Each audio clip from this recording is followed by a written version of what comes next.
성부와 성자와 성령의 이름으로 아멘. 제가 숫자를 부르면 여러분들이 기도문을 읽어주시면 되겠습니다. 1. 한 분이신 하느님을 흠숭하여라. 2. 하느님의 이름을 함부로 부르지 마라. 3. 주의를 거룩히 지내라. 4. 부모에게 효도하여라. 5. 사람을 죽이지 마라. 6. 반응하지 마라. 7. 도둑질을 하지 마라. 8.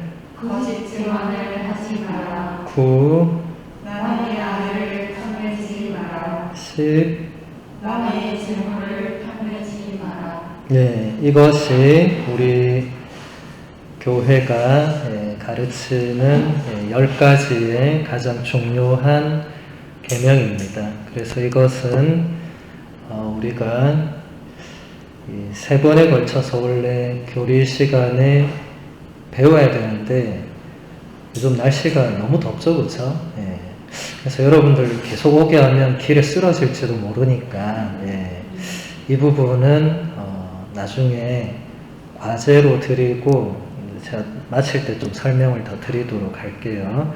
아무튼 한 주간 동안 10계명을 하루에 한 번씩 이렇게 바치시면서 이런 게 우리 가톨릭 교회의 근본 계명이구나. 근데 뭐 보시면 알겠지만 뭐 이해가 안 되는 뭐 계명이나 이상한 계명은 아마 없을 겁니다. 다 이게 기본적인 첫 번째 3개는 하느님과 관계된 계명이고 나머지 이제 7개는 우리 인간 관계에서 관계된 그런 계명들이죠, 그렇죠? 한 주간 동안 잘 받쳐주시고, 자, 오늘은 279번부터 우리가 이 세상에 사는 목적과 인간의 존엄성에 대해서 같이 보도록 하겠습니다.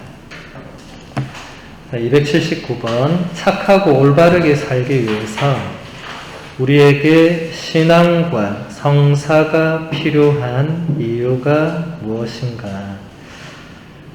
밑에 보면 우리가 오로지 우리 자신과 우리의 능력에만 의존한다면 착하게 살려는 우리의 노력은 그리 오래 가지 않을 것입니다. 우리는 신앙을 통해서 우리가 하느님의 자녀이며 하느님이 우리를 굳건하게 해주신다는 사실을 깨닫습니다. 하느님이 당신의 능력을 우리에게 주시는 것을 가리켜서 은총이라고 부릅니다. 특히 우리가 성사라고 일컫는 거룩한 표징들을 통해서 하느님은 우리가 행하려는 선을 실제로 행할 수 있는 능력을 주십니다. 이게 무슨 말이냐면 착하고 올바르게 살아야 된다고 우리가 다 알고 있죠, 그죠?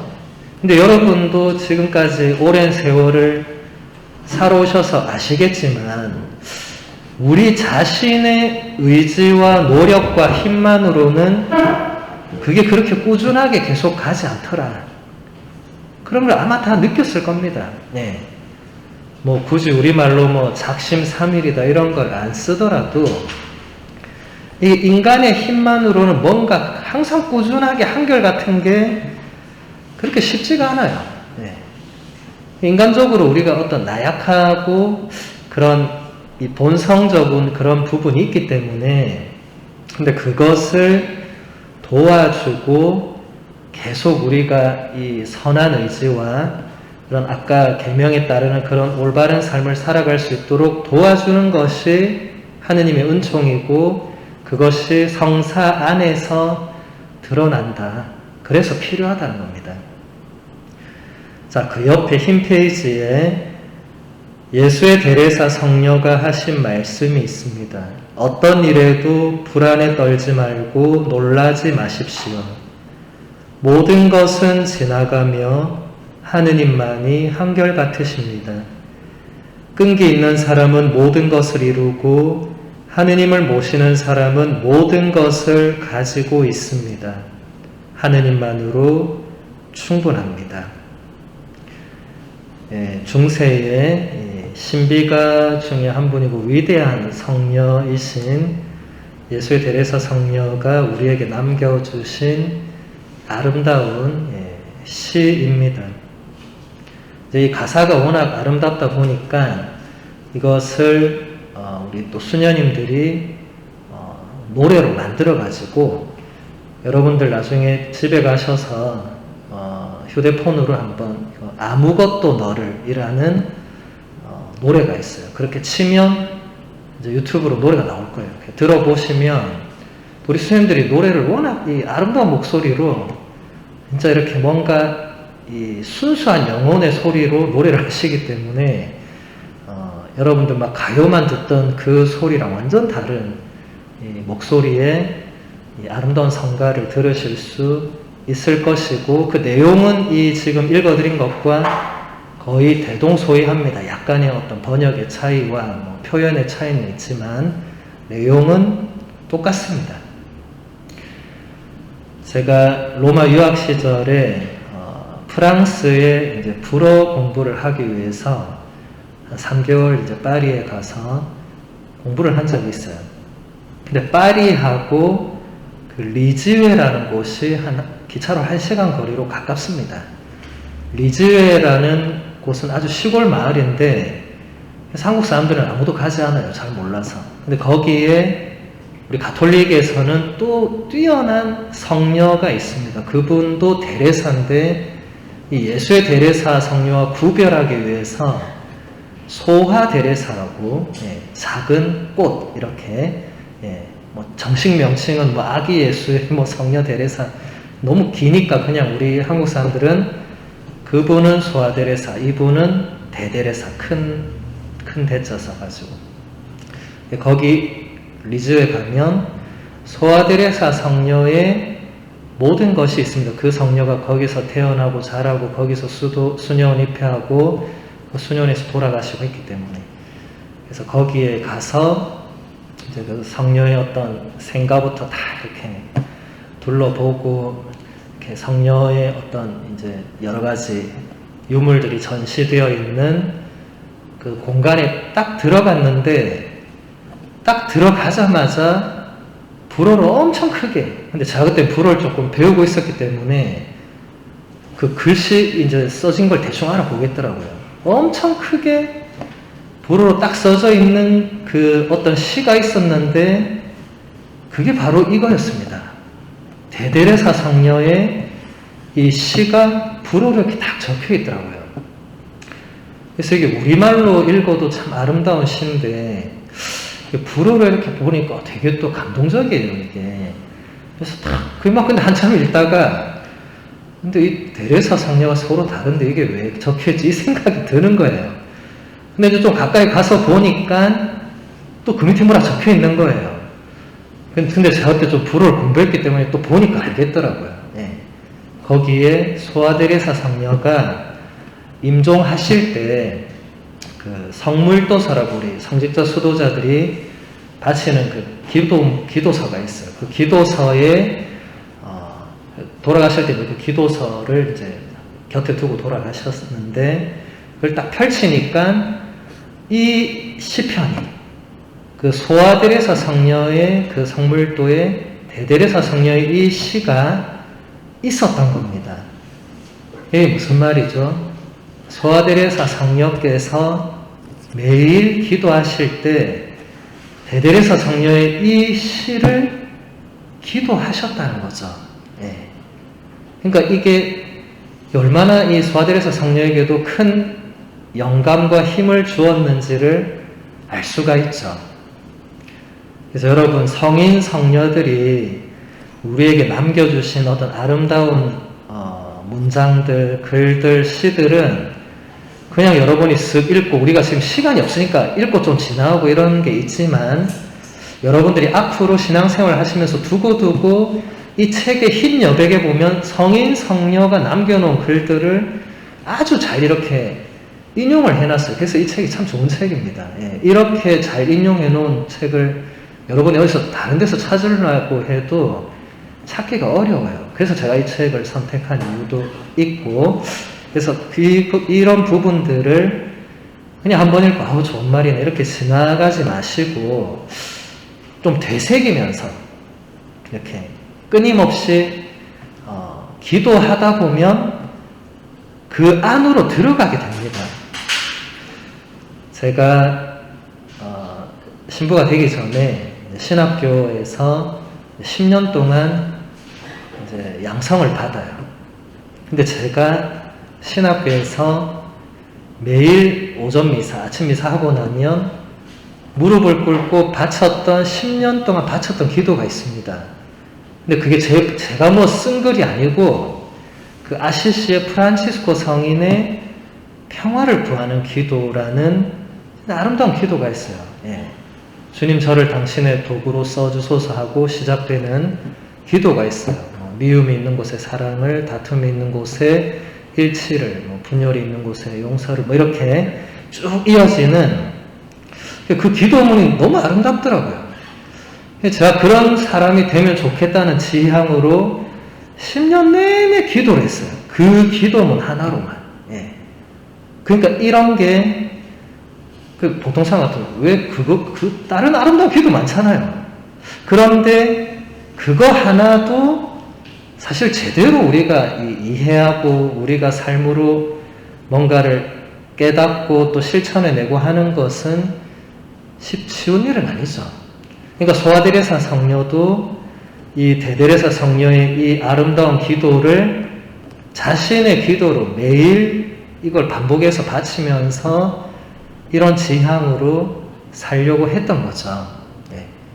그러니까 여러분들이 이 성인 성녀의 이 글들은 그냥 아름다운 글, 훌륭한 문장 이런 차원이 아니라 여러분들을 정말 하느님께로 이끌어주는 그런 아주 좋은 길잡이, 나침판 역할을 할 수 있습니다. 그래서 여러분도 이런 좋은 어떤 그 글귀나 기도문을 끊임없이 자신의 기도로 매일 반복하는 것도 대단히 좋은 신앙생활의 한 방법이에요. 자, 넘겨보겠습니다. 인간의 존엄성에 대해서 한번 보도록 할게요. 280번 그리스도인들은 인간의 존엄성을 어떻게 설명하는가? 자, 그 밑에 연한 글씨 보면 만약 인간의 존엄성이 각 개인이 성취한 성과와 업적에만 기인한다면 약한 이들과 병든 이들, 무기력한 사람들은 아무런 존엄성도 지니지 못했을 것입니다. 그리스도인들은 인간의 존엄성이 무엇보다 하느님의 존엄성에서 온다고 믿습니다. 하느님은 모든 사람을 각각 바라보고 계시며 세상에서 유일한 피조물인 양 그를 사랑하십니다. 하느님은 가장 보잘것없는 사람에게도 관심을 기울이시기 때문에 인간은 인간에 의해서 침해될 수 없는 무한한 가치를 지닙니다. 이게 우리 그리스도교가 설명하는 인간의 존엄성입니다. 바깥에서 설명하는 것과 결정적인 차이는 우리는 인간의 존엄을 하느님으로부터 오는 무언가로 바라본다. 창세기 1장 26절에서 27절에 보면 하느님께서 다른 피조물을 창조하실 때는 다 그냥 빛이 생겨라. 이게 원문으로 보면 다 그냥 명령형으로 되어 있어요. 뭐가 생겨라 다 되어 있는데 인간만은 명령형을 쓰지 않습니다. 인간은 다른 이 어법을 씁니다. 이게 굉장히 중요한 거예요. 그러니까 인간은 그냥 생겨라 이렇게 안 하시고 하느님께서 우리와 비슷하게 우리를 닮은 모습으로 인간을 만들자 하는 이 우리말로 뭐라고 해야 되지? 권유형. 우리는 명령형, 권유형 이런 게 따로 구분이 안 돼 있죠. 근데 서양 언어, 그 고대어와 현대어를 막론하고 서양 언어는 그런 게 굉장히 다릅니다. 그러니까 그 명령법은 오로지 명령법으로 쓰이고 이렇게 접속법은 접속법을 안 쓰고 이런 게 달라요. 근데 인간을 창조하실 때만은 당신에게 명령을 하지 않습니다. 네, 다른 방법으로 인간을 창조하시고 이때 사용된 단어가 하느님의 모습 혹은 모상 또 하느님과 어떤 비슷함, 네, 이게 우리가 바라보는 인간의 존엄성의 근본이 됩니다. 인간은 무언가 하느님과 닮은 무언가가 있다는 거죠. 그러니까 이게 세상 사람들이 그냥 바라보는 인간의 존엄성과 우리가 바라보는 인간의 존엄성의 결정적인 차이가 됩니다. 281번. 인간이 행복을 갈망하는 이유는 무엇인가? 하느님이 우리 마음속에 행복을 향한 무한한 갈망을 심어주셨기 때문에 그 갈망을 채울 수 있는 분은 오직 그분밖에 없습니다. 현세의 모든 충족감은 영원한 행복을 미리 조금 맛보는 것에 불과합니다. 우리의 마음은 현세의 충족감을 넘어서 하느님에게로 향해야 합니다. 자, 그 옆에 흰색 그 여백의 밑에 보면 그 프랑스의 철학자 블레즈 파스칼이 이런 말을 했습니다. 행복은 우리 안에도 우리 밖에도 없습니다. 행복은 오로지 하느님 안에만 있습니다. 그리고 우리가 하느님을 발견하면 행복은 도처에 있게 됩니다. 모든 사람이 행복한 삶을 살기를 바라겠죠. 이것은 모든 사람에게 공통적이겠죠. 근데 우리나라 사람들의 행복 지수가 대단히 낮다는 걸 혹시 알고 계십니까? 대단히 낮습니다. 예. 반대로 저 유럽의 이 대부분의 나라들은 행복 지수가 대단히 높습니다. 그래서 제가 그 차이가 뭘까? 우리나라 사람들이 왜 행복한 삶을 살지 못하고 본인의 삶이 행복하다고 느끼지 못하고 이런 거 이제 고민하면서 제가 이것을 주제로 귀국하고 얼마 되지 않았을 때, 그러니까 3년 전에 이 행복한 삶이란 주제로 제가 강의를 한 적이 있어요. 그래서 그걸 제가 우리 봉사자들한테 보내드릴 테니까 그걸 들으시면 이 부분에 대해서 뭐가 우리의 문제이고 또 우리 신앙인이 추구해야 되는 행복은 무엇이고 이제 이런 것을 그걸 통해서 들을 수 있을 겁니다. 예, 그래서 그것은 제가 다음에 보내드리도록 하겠습니다. 자, 282번. 성경을 읽으면 행복으로 가는 길을 알 수가 있는가? 우리는 예수님이 산상설교에서 하신 행복선언의 내용을 신뢰함으로써 행복해집니다. 자, 283번. 그 행복선언이 무엇인가? 자, 넘겨볼게요. 자, 여기 적혀 있는 게 바로 행복선언인데, 제가 한번 읽어드리겠습니다. 행복하여라 마음이 가난한 사람들, 하늘나라가 그들의 것이다. 행복하여라 슬퍼하는 사람들, 그들은 위로를 받을 것이다. 행복하여라 온유한 사람들, 그들은 땅을 차지할 것이다. 행복하여라 의로움에 줄이고 목마른 사람들, 그들은 흡족해질 것이다. 행복하여라 자비로운 사람들, 그들은 자비를 입을 것이다. 행복하여라 마음이 깨끗한 사람들, 그들은 하느님을 볼 것이다. 행복하여라 평화를 이루는 사람들, 그들은 하느님의 자녀라 불릴 것이다.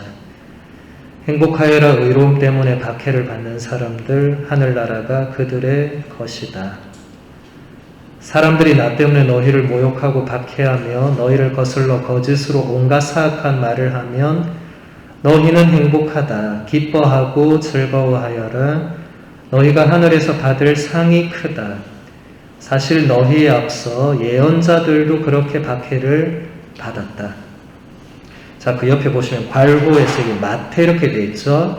마태오 복음서라는 표시고 5는 이게 5장입니다. 3에서 12는 방금 제가 읽어드린 게 3절에서 12절의 말씀이다. 이게 직접 인용한 것이다.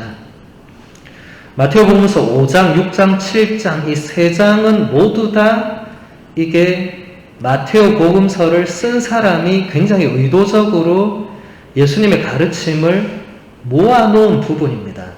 그런데 이게 산 위에서 하신 말씀이라고 해서 산상설교라고 하고 그 첫 부분이 바로 이 행복선언. 예. 근데 이게 8가지가 나와서 이게 진복 8단이라고도 하는데, 근데 이게 금방 한 번만 읽어봐도 여러분이 느끼겠지만, 여러분이 지금까지 생각해온 행복과 굉장히 좀 차원이 다를 겁니다. 또 여기서 말하는 행복은 우리가 평소에 알고 있던 행복과는 완전히 다른 차원이에요.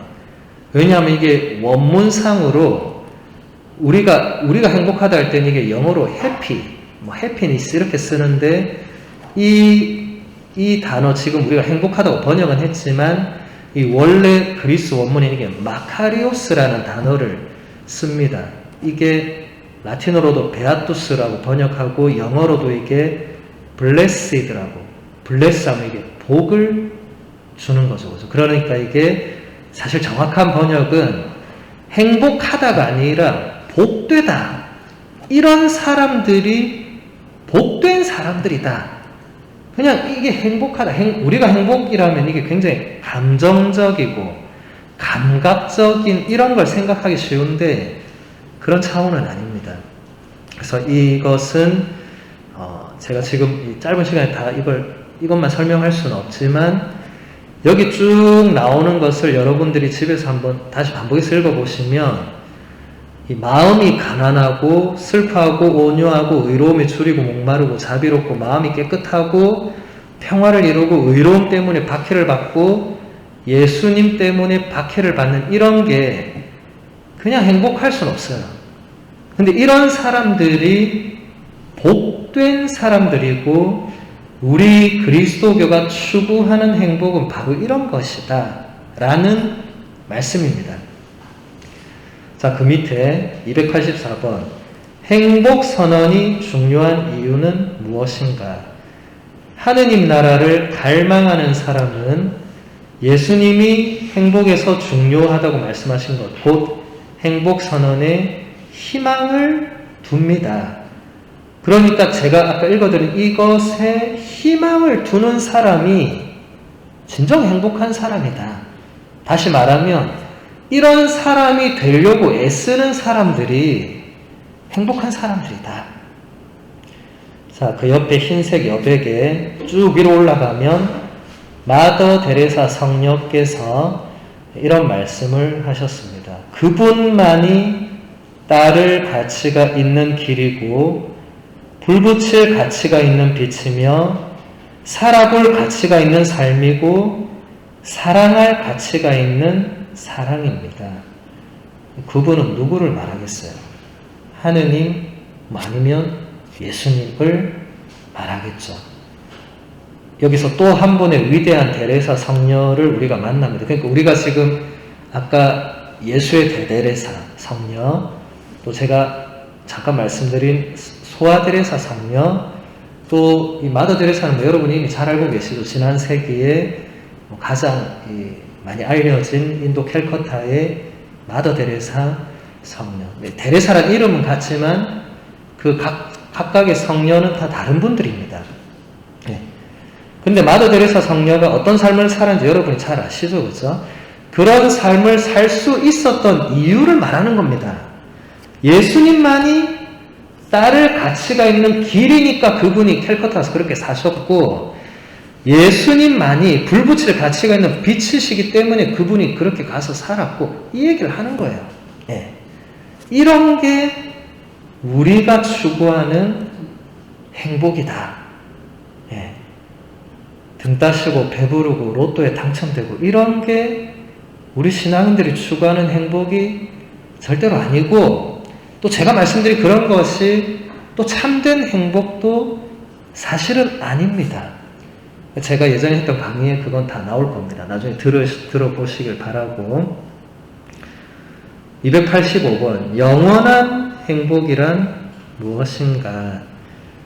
연한 글씨 보면 영원한 행복이란 성부와 성자와 성령이신 하느님 안에서 영원히 살고 기뻐하며 그분과 하나가 되는 것입니다. 그분 안으로 받아들여지는 것은 인간으로서는 상상할 수도 없는 무한한 행복입니다. 그 행복은 순전히 하느님의 은총으로 받는 선물입니다.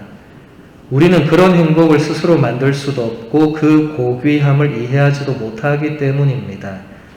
하느님은 우리가 행복을 선택하기를 바라십니다. 우리는 자유의지로 하느님을 선택하고 그분을 그 무엇보다 더 사랑하며 힘닿는 데까지 선을 행하고 악을 피해야 합니다. 자, 여러분, 바깥 세상에서는 아마 영원한 행복 이런 말을 쓰지 않을 거예요. 왜냐하면 일단 신자가 아닌 사람은 영원한 것을 추구하지 않습니다. 그냥 이 지상에서 이승에서 최대한 행복하게 살면 되는 거예요. 그 뒤에는 몰라. 왜냐하면 그 뒤에 뭐 삶에 대해서 받아들이거나 생각하거나 믿지 않기 때문에 영원할 수가 없습니다. 그런데 우리는 영원하신 하느님을 믿기 때문에 영원한 행복에 대해서도 희망을 가질 수 있는 거죠. 자, 그 옆에 흰 여백의 중간에 요한 마리아 비안네 성인이 또 이런 말씀을 하셨습니다. 세상의 어떤 것도 인간을 충족시키지 못할 정도로 인간은 위대합니다. 인간은 오로지 하느님을 향할 때에만 만족합니다. 물고기를 물 밖으로 꺼내면 살지 못하듯이 하느님 없는 인간도 이와 같습니다. 요한 마리아 비안네 성인도 프랑스의 남부지방의 그 아르스라는 대단히 시골 마을의 성인 신부님이신데, 자, 이 성인이 아주 핵심적인 말씀을 하십니다. 세상의 어떤 것도 인간을 완벽하게 다 충족시킬 수가 없다. 이게 무슨 말이죠? 이 세상의 것들, 이 세상이 우리에게 주는 것들은 우리에게 완전한 행복, 끝없는 행복을 줄 수가 없다. 여러분 체험으로도 충분히 이해할 겁니다. 여러분 이때까지 살아오면서 와, 이게 정말 행복이구나, 이게 계속 지속된 이런 거 있었어요? 있을 수가 없습니다. 일시적으로 뭔가 행복을 느낄 수는 있겠죠. 근데 계속 내 삶에서 그게 이어져서 신부님 저는 너무 행복합니다. 전 그런 사람 한 번도 못 봤어요. 그럴 수가 없다고 우리도 알고 있지만 성인이 이렇게 또 얘기를 하잖아요. 그죠? 그 다음 보면 인간은 오직 하느님을 향할 때에만 그 모든 어떤 것이 채워질 수가 있다. 이 세상의 것들은 우리 내면 깊은 곳에 있는 그 어떤 열망, 갈망, 그것을 완전히 채워줄 수가 없습니다. 그러다 보니까 인간들이 어떻게 하죠? 헛된 것들, 잘못된 것으로 그걸 채우려 합니다. 근데 그래도 다 안 채워져요. 이제 헛다리를 짚는 거죠. 비안네 신부님이 정확하게 얘기하죠. 하느님 아니고서는 그 무엇도 인간 안에 있는 그 깊은 그 갈망을 채워줄 수가 없다. 그러니까 영원한 행복이란 것도 하느님에게서 받을 수 있는 거지 우리 인간이 스스로 만들어내거나 이 세상에 주는 것은 아니다. 차원이 다르다라는 겁니다. 자, 넘겨볼게요. 286번. 자유란 무엇이며 무엇을 위해 존재하는가? 자유란 하느님이 주신 선물로 온전히 스스로 행동할 수 있는 능력을 말합니다. 자유로운 사람은 더 이상 다른 이의 결정에 따라 행동하지 않습니다. 하느님은 우리를 자유인으로 만드셨고 우리의 자유를 원하시며 그로써 우리가 진심으로 선행을 선택하고 마침내 최고의 선이신 하느님을 선택할 수 있게 하셨습니다. 선을 행하면 행할수록 우리는 점점 더 자유로워집니다. 예. 자, 일단 여기서 가장 중요한 정의는 우리 신앙인에게 자유는 하느님이 주신 선물이다. 자, 신앙인이 아닌 사람들에게 자유는 뭐죠? 그냥 내 마음대로 하면 되는 거죠. 누가 나한테 준 거 아니에요. 내 마음대로 하면 돼. 근데 신앙인은 이게 하느님이 우리에게 주신 가장 큰 선물이다. 예. 이 전적인 자유의지. 그 어떤 다른 피조물에게서도 찾아볼 수 없는 우리에게 주신 유일한 가장 큰 선물이 자유의지란 겁니다. 이건 어마어마한 겁니다. 이게 엄청나기 때문에 우리가 그토록 자유를 누리지만 사실 그게 뭔지도 잘 모르고 다른 피조물은 상상조차 할 수 없는 그 자유를 여러분 태화강에 이 뛰어노는 연어가 내가 이렇게 자유로 보내는 걸 의식하고 삶을 살아가겠어요? 그렇지 않죠. 연어의 삶은 어떻게 됩니까? 그냥 바다로 갔다가 올라왔다가 이렇게 하다가 때가 되면 죽습니다. 예. 저 태화강에 이 대나무 숲이 있죠. 제가 자주 가니까 자꾸 비유가 그렇게 가네. 예. 대나무 숲이 있어요. 심리 대숲이. 예. 그 대나무들이 창조주께서 나를 이렇게 만들어 주셔서 수많은 사람들이 나에게 와서 쉬고 가는 걸 그런 생각했어요. 물론 대나무는 우리보다 오래 살겠죠. 예. 근데 그냥 그게 계속 있는 거예요. 근데 그것도 우리가 갖다 심었으니까 그래 있겠죠. 나중에 울산시장 바뀌어가지고 다음에 바뀐다는 얘기가 아니고 예를 들어서 예, 바뀌어가지고 정책을 바꿔서 나 저기다가 대나무 말고 나 소나무를 심겠다 하면 대나무 어떻게 되는 겁니까? 그냥 이제 자신의 명을 다하는 거죠. 그럼 이제 심리 대숲이 심리 소나무 뭐 숲으로 바뀌겠죠. 예. 그 정도인 겁니다. 자유의지는 인간만이 받은 어마어마한 겁니다. 선물입니다. 그런데 287번이 중요한 겁니다. 진정한 자유는 악을 선택할 수도 있다는 것을 의미하는 거 아닌가? 악은 그저 추구할 만한 가치가 있거나 그것을 선택하면 자유로워질 것처럼 보일 뿐입니다. 그러나 악은 우리를 불행하게 만들며 우리에게서 참된 선을 빼앗아 갑니다. 악은 쓸모없는 일에 우리를 올가면서 결국 우리의 온전한 자유를 깨뜨립니다. 이를 우리는 병적인 욕망에서 확인할 수 있습니다. 병적 욕망을 지닌 사람은 자신에게 좋아 보이는 일에 자유를 팝니다. 사실상 그는 그 일의 노예가 되는 것입니다. 인간은 선하고 옳은 일에 동의하고 그것을 선택하여 행할 때나 어떤 병적 욕망과 강박감, 습관에도 방해받지 않을 때 비로소 가장 자유로워집니다. 선을 선택하는 것은 늘 하느님에게 향하는 길을 선택하는 것입니다. 자, 그 옆에 아우구스티노 성인이 이런 말씀을 하셨습니다. 선량한 사람은 비록 그가 종일지라도 자유롭습니다. 악한 사람은 비록 그가 왕일지라도 종에 지나지 않습니다. 네. 지금 우리는 노예 제도가 폐지된 사회에서 살고 있으니까 이런 말을 쓰지 않지만 아우구스티노 성인은 이 4세기의 인물이니까 그때는 엄연히 노예 제도가 존재를 했죠. 예. 근데 선한 사람은 그 사람이 노예라 하더라도 자유로운 사람이고 악한 사람은 그가 임금이나 왕일지라도 노예다. 그게 아우구스티노 성인이 대단히 심오한 말을 한 거예요. 그런데 이게 이제 조금만 풀어서 생각해 보면 이게 정말 우리가 선을 추구하고 선하게 살려고 애쓰고 그렇게 하면 할수록 우리는 참된 자유를 누리는 반면에 반대로 그냥 자꾸 악한 무언가에 자신을 내맡기고 그냥 악한 것에 그냥 자꾸 쫓아가는 사람은 그 악한 것에 노예가 될 수밖에 없다는 거죠.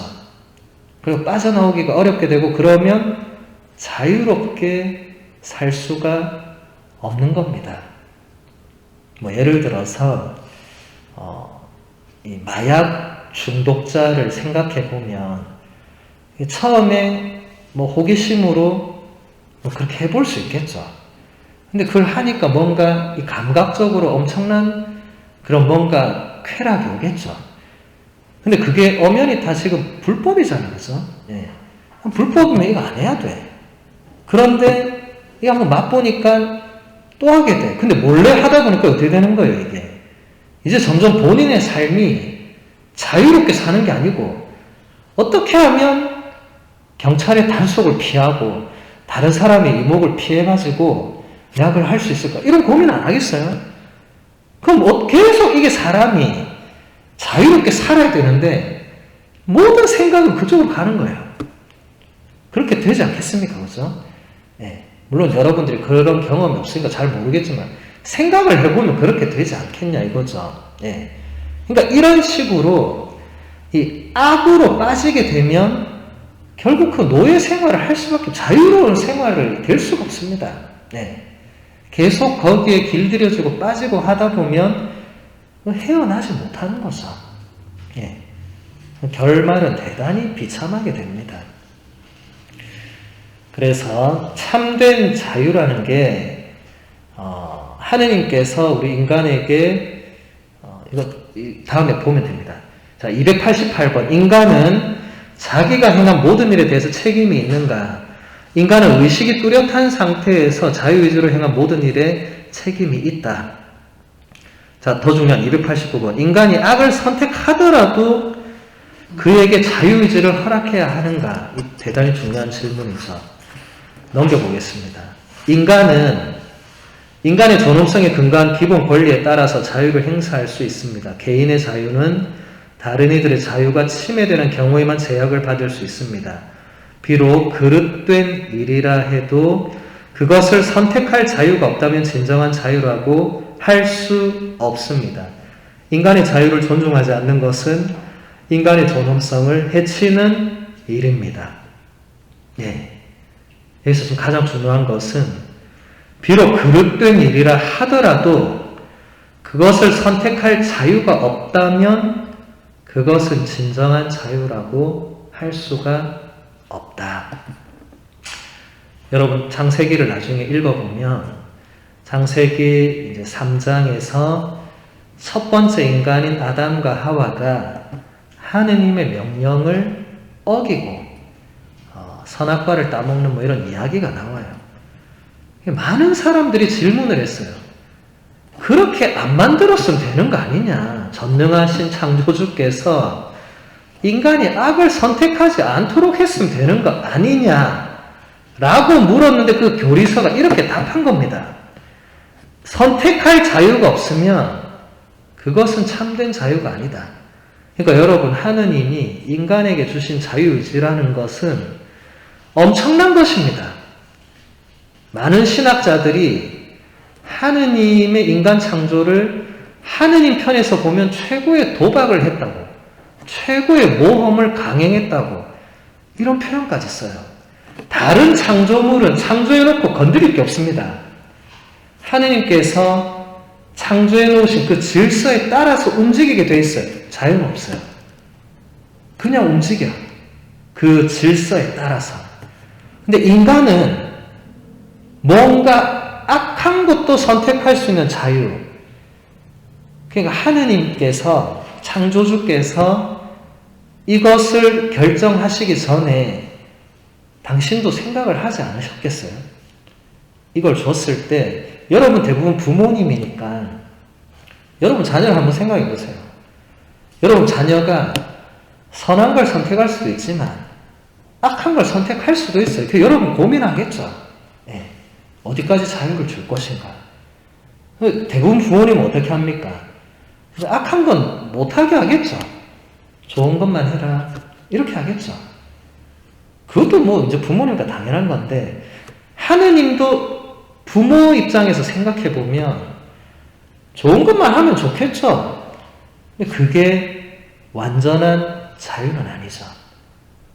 그러니까 이것은 여러분이 그냥 쉽게 생각할 건 아니고 이건 엄청난 겁니다. 그래서 아까 소개한 아우구스티노 성인은 자유의지론이란 책까지 썼어요. 어떻게 하느님이 그렇게 하실 수가 있었고, 이 진짜 인간에게 주신 자유가 무엇이고, 이런 것을 이 책으로까지 쓸 정도로 이건 엄청난 사건입니다. 그러니까 엄청난 선물을 우리가 받은 거죠. 근데 우린 대부분 그렇게 생각하지 않고 이때까지 살아왔습니다. 그냥 다 남들 봐도 다 자유롭게 사니까. 근데 그런 차원이 아니란 거죠. 자, 290번. 하느님은 우리가 자유로운 사람이 되도록 어떻게 도우시는가? 그 작은 연한 글씨 보면, 죄를 지을수록 우리는 점점 더 자기 자신만을 생각하게 되고, 점점 더 자유로이 발전하기 어려워집니다. 또한 죄로 말미암아 우리는 선을 행하고 사랑하며 사는 일에 무능력해집니다. 우리 마음속에 자리 잡은 성령께서는 하느님과 인간에 대한 사랑으로 가득 찬 마음을 우리에게 선물하십니다. 우리는 성령의 힘으로 사랑의 마음을 열고 자신을 내적 자유로 이끌며 자신을 선과 사랑을 행하는 훌륭한 도구로 쓸 수 있습니다. 그러니까 하느님께서 성부, 성자, 성령의 하느님이신데 여러분들이 이제 세례를 받을 때 성령을 받게 됩니다. 근데 이것을 여러분이 뭐 느끼거나 이럴 수는 없어요. 그런 차원은 아니고, 근데 어쨌든 성령, 하느님의 그 영, 하느님의 숨결, 하느님의 어떤 정신, 어떤 그런 존재가 이제 여러분 안에서 여러분을 이끌어가는, 이게 사실 신앙생활의 가장 핵심이 됩니다. 예전에는 여러분들이 마음대로 살아도 됐어요. 물론 양심적인 걸 지키고 사회가 정한 최소한의 어떤 법과 규범을 지키면 되는데, 이제 신앙인들은 그걸 넘어서서 이제 하느님께서 원하시는 것, 그리고 원하시지 않는 것, 그것이 내면에서 올라옵니다. 그리고 그걸 여러분들도 그렇게 물으면 됩니다. 앞으로 여러분이 신앙생활을 하면서 항상 이런 질문을 하면 돼요. 하느님께서 지금 나에게 원하시는 것은 무엇일까? 혹은 하느님께서 지금 내가 이것을 하는 것을 좋아하실까? 좋아하지 않으실까? 이렇게 되면 점점 더 어떻게 되겠죠? 여러분들이 이건 하느님의 뜻에 맞는 거고, 이건 하나님 뜻에 맞지 않는 거고, 점점 이렇게 가게 되겠죠. 물론 이게 한순간에 딱 이루어지고 이런 것은 아닙니다. 쉽지 않은 일이고 끊임없이 우리가 이제 추구해 나가야 되는 일이죠. 제가 오늘 자꾸 아까 프랑스 얘기하니까 자꾸 제가 프랑스에 있었던 일들이 자꾸 떠오르네요.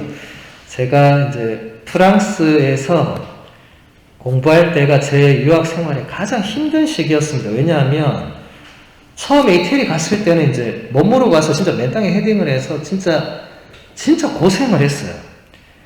근데 그게 이제 어느 정도 적응됐는데 프랑스로 또 가라고 하니까, 그래서 저는 불어와 이태리어가 비슷하다고만 알고 갔어요. 근데 갔는데 불어가 너무 어려운 거예요. 그냥 어려운 게 아니고 진짜 하나도 못 알아듣겠고, 이태리어를 좀 하는데도 이 불어는 또 딴 나라 세상인 거예요.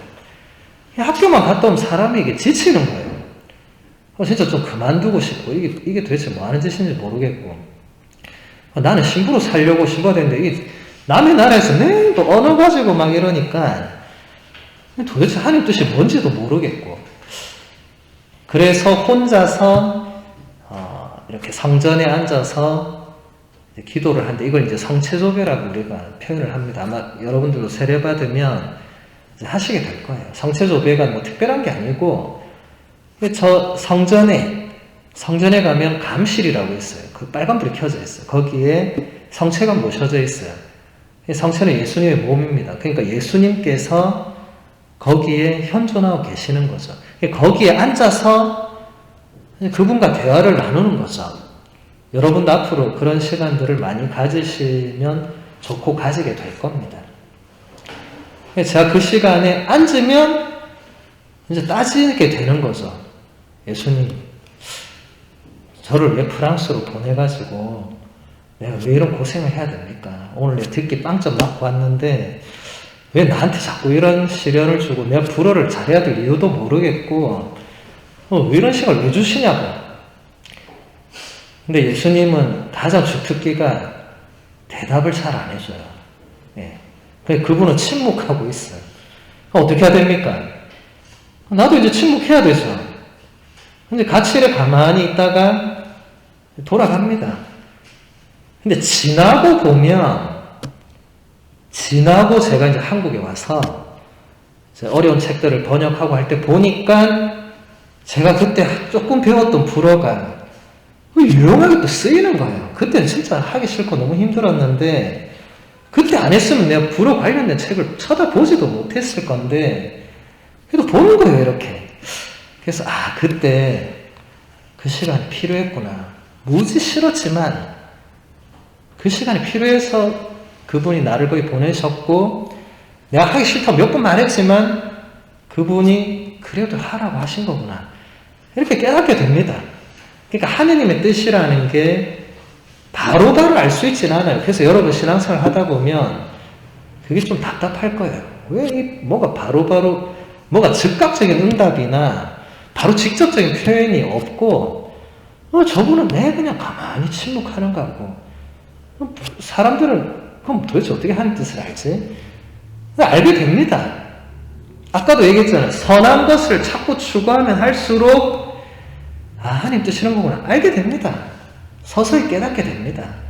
한순간에 뭐가 이루어지고 이렇게는 여러분들이 앞으로 신앙생활 할 때 한순간에 이루어지고 이렇게 생각하면 안 돼요. 기도도 그렇게 하면 안 됩니다.